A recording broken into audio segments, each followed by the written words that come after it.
Hello, hello, hello. Now, multi-billionaires buying islands and building bunkers to protect themselves against the collapse of civilization. I don't know if they've been perhaps reading some of my books or some of the books that I've read, or if they know something we don't. But Paul Joseph Watson has recently done a very interesting video which has drawn my attention to this. And to be perfectly honest, I'm not surprised this is going on. This happened towards the end of Rome. We know this from London, from evidence from London and its environs, that most of London fell into complete destruction. But there were areas in which, after the Romans left and there was total chaos and a vacuum in what is now England, in which the extremely rich managed to continue, the Romano-Celto super elite managed to continue a Roman lifestyle in certain self-sufficient enclaves surrounded by massive walls, in which the rabid enemy at the gate was kept away, and they survived what really was a kind of apocalypse of the time.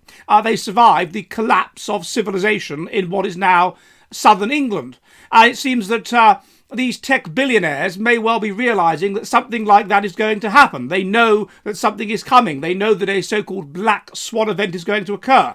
And the most pertinent example is Mark Zuckerberg, the CEO of Facebook, who has built himself an island, a Hawaiian island, and has for 10 years been building an enormous compound at a cost of $270 million with a 5,000 square foot underground a bunker to protect himself and his family from complete destruction. And it's self-sufficient, it's got guard towers and all this kind of thing.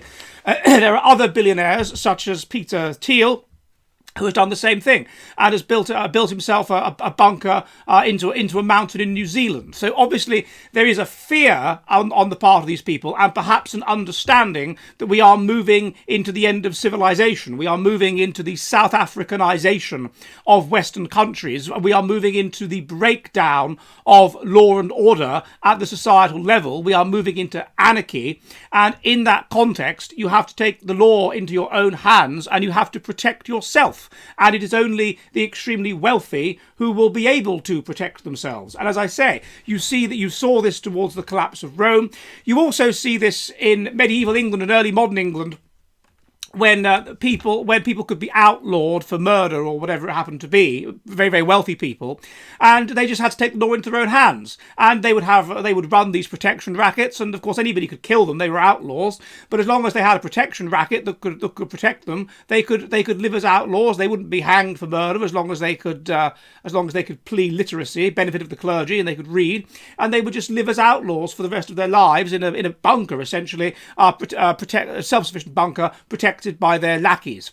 And as law and order breaks down, this is what you see. This is what you see in third world countries even now, where law and order is broken down. This is what you see in parts of Argentina, where law and order is broken down. The very, very rich in Buenos Aires have retreated to gated communities in which they pay private security to look after them, and they have absolutely no faith whatsoever in the official law and order. It's totally corrupt, and it's incompetent, and it doesn't work. And you see the same thing in all kinds of third world countries. In Mogadishu, you see it. There's an area which is basically quite safe, a kind of green zone, which is fortified and so forth, and in which there's protection from your protection racket. Go outside it. It's a no man's land controlled by various warring clans and warlords and so on.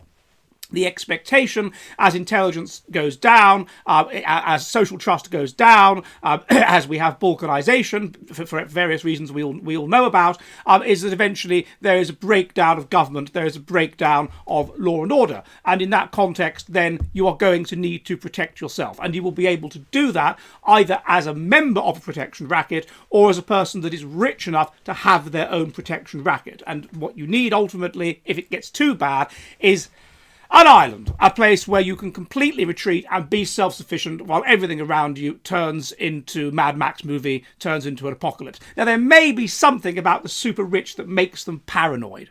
It may be that if you're very, very wealthy, precisely because you're right at the top and you don't have many real friends and so forth, you become paranoid. There may even be a paranoia involved in being super rich, because there's evidence that once you control for intelligence, it's psychopathic traits that predict being super rich, and people that are psychopathic are going to be basically high in psychopathic traits and not going to trust anybody. So part of this could be the nature of those that become the super rich. The people that become the super rich are more likely to be psychopathic. But it may also be that They know that civilization may, in the coming decades, fall apart, and they will need that island. Are you ready for the future of the West?